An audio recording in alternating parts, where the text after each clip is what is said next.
University নাকি আমরা সেই পতিত স্বৈরাচার যে হানিফ সাহেবের কাছ থেকে নাকি আমরা তাদের বিরুদ্ধে অলরেডি ব্যবস্থা নেওয়ার জন্য আমরা আমাদের কেন্দ্রীয় নেতৃত্বের সাথে আলোচনা করেছেন। তাদেরকে শোকজ করা হয়েছে, শোকজ এবং শোকজের জবাব এবং আমাদের রিকমেন্ডেশন আমরা কেন্দ্রে পাঠিয়েছি। যদি জবাবের সাথে জড়িত থাকে সেটা দায়িত্ব অবশ্যই আমরা নেব, কিন্তু যারা বিএনপির দায়িত্বশীল পদে নাই তারা যদি এ ধরনের কাজের সাথে জড়িত থাকে সেই দায়িত্ব কিন্তু আমাদের ঘাড়ে বর্তাই না। আর চাঁদাবাজি এটা সম্পূর্ণ নির্মূল করার দায়িত্ব কিন্তু বিএনপির না, এখানে প্রশাসন আছে, এখানে অ্যাডমিনিস্ট্রেশন আছে। এখন 5 তারিখ 7 তারিখ 7 তারিখ না, দেশে এখন একটি স্থিতিশীল প্রশাসন আছে। আমরা প্রশাসনকে সহযোগিতা করতে রাজি আছি। আমাদের কোনো দায়িত্বশীল লোক যদি এই ধরনের কাজে থাকে প্রশাসন যে কোনো ব্যবস্থা দিলে আমরা তাদের সহযোগিতা করবো এবং সেগুলি আমাদের তো হয় আমরা তার বিরুদ্ধে সাংগঠনিক ব্যবস্থা দেবো। বিএনপি একটা অনেক বড় দল, এখানে সামাজিক কারণে অথবা যে কোনো পারিপার্শ্বিক কারণে হয়তো কেউ একজন কোনো সামাজিক অনুষ্ঠানে গেছে, তার বাসায় আমাদের লোক একটা বসছে, এই মুহূর্তে একটা ছবি তুলছে, ছবি তুলে ওই ছবি প্রমাণ করতেছে যে এই লোক এই দামালিকের লোকের সাথে। আসলে এই ধরনের ছবি আপনারা জানেন সামাজিক যে কোনো অনুষ্ঠানে বা যে কোনো বিষয়ে হতে পারে, ওই জিনিসগুলোকে পলিটিক্যাল বা পলিটিক্যালি দেওয়ার কোনো সুযোগ নাই, কারণ আমরা এই সমাজের মানুষ, যে কোনো জায়গায় যে কোনো লোকের সাথে দেখা সাক্ষাৎ হতে পারে। কিন্তু কেউ যদি কোনো আওয়ামী লীগের মিছিল মিটিংয়ে যেয়ে থাকে বা কেউ যদি অত্যাচার নির্যাতনের সাথে জড়িত থাকে, এই ধরনের যদি কোনো প্রমাণ আপনারা দিতে পারেন সেই দায়িত্ব আমরা নেব এবং সেই দায়িত্ব নিয়ে তাকে সেই মুহূর্তে আমরা কমিটি থেকে আমরা বের করে দেবো, এই বিষয়টা আমরা দিতে পারি। অবশ্যই চেষ্টা করবো যাতে এই পতিত স্বৈরাচারের কোনো প্রতিষ্ঠান বা কোনো ইনস্টিটিউট কোনো কিছু যাতে এই বাংলার মাটিতে না থাকে, এই ব্যাপারে আমরা আমাদের অবস্থান থেকে আমরা চেষ্টা করি। মানুষ ব্যবসা করবে, সেটা চালের ব্যবসা হতে পারে, সেটা বালির ব্যবসা হতে পারে, সেটা কনস্ট্রাকশন ব্যবসা হতে পারে, যে কোনো বৈধ ব্যবসা সে বৈধভাবে দিবে, গভর্নমেন্টের যে ট্যাক্স দিবে, ইজারা দিবে, ব্যবসা করবে, তাতে আমাদের কোনো আপত্তি নেই। কিন্তু আমরা অবৈধ দখলদারিদের বিপক্ষে, আমরা অবৈধ বালি মহান দখলের বিপক্ষে, আমরা অবৈধ চাঁদাবাজির বিপক্ষে, আমরা এদের বিপক্ষে। এরকম যদি কোনো অভিযোগ থাকে আপনারা বলেন, আমরা ব্যবস্থা নেব। আর যদি ব্যবস্থা না নেই তখন আপনারা আমাদেরকে বলেন যে ভাই আপনারা তো বলছেন। আমরা কি কোন বেসরকারি ইউনিভার্সিটি সেই নামও কিন্তু জানতে শুনলাম, দারুল ইউনিভার্সিটি, সেই দারুল ইউনিভার্সিটি নাকি আমরা সেই পতিত স্বৈরাচার যে হানিফ সাহেবের কাছ থেকে নাকি আমরা জোরপূর্বক জবরদখল করেছি।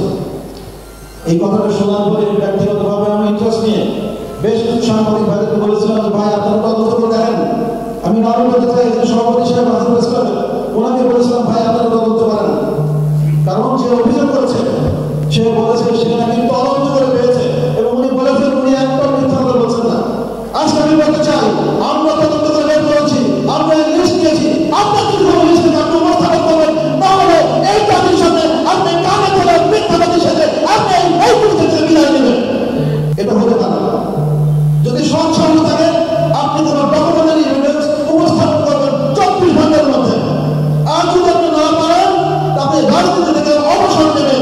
আমি এই বলতে চাই দায়িত্বশীল সংগঠনের থেকে দায়িত্বশীল নেতৃত্বের বিপক্ষে এরকম আসলে নাম মিথ্যাবাদী, এটা নাম মিথ্যাবাদী করা কখনই করা যাবে না।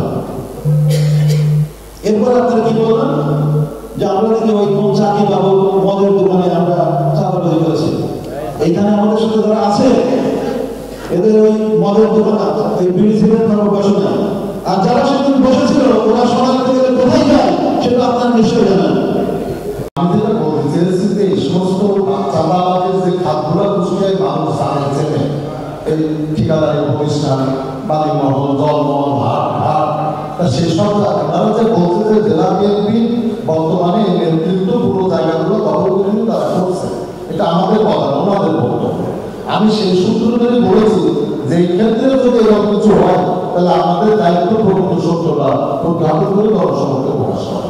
কুষ্টিয়া জেলা বিএনপির পদবঞ্চিত ত্যাগী পরীক্ষিত দাবিদার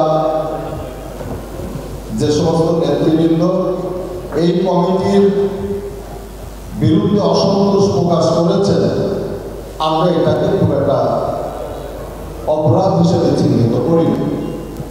ওনারা আলোচনা প্রদান করেছেন, ওনারা প্রতিবাদ সমাবেশ করেছেন, ওনারা রাজপথে বিক্ষোভ প্রদর্শন করেছেন, মানববন্ধন করেছেন, অনশন করেছেন। আমরাও অনেক অনেক সময় তাদের বলেছি যে দলের সর্বোচ্চ নীতি নির্ধারকদের কাছে আপনাদের যদি কোনো আবেদন নিবেদন কোনো কিছু থাকে আপনারা ব্যক্ত করেন, এ নিয়ে আমাদের তরফ থেকে কোনো প্রতিবন্ধকতা নেই। তাদের এই প্রতিবাদ বা অভিব্যক্তি ব্যক্ত করা পদ্ধতি অনেক নিয়ে অনেক বিকল্প থাকতে পারে। আমরা সেই বিষয়ে তাও খুলিনি, কোনো কথা বলিনি। আমরা এটুকু বুঝি, জামায়াত কমিটি ঘোষণা করেন অনুমোদন দেন দলের ভারপ্রাপ্ত চেয়ারম্যান। দলের ভারপ্রাপ্ত চেয়ারম্যান সর্বোচ্চ নীতি নির্ধারক ব্যক্তি।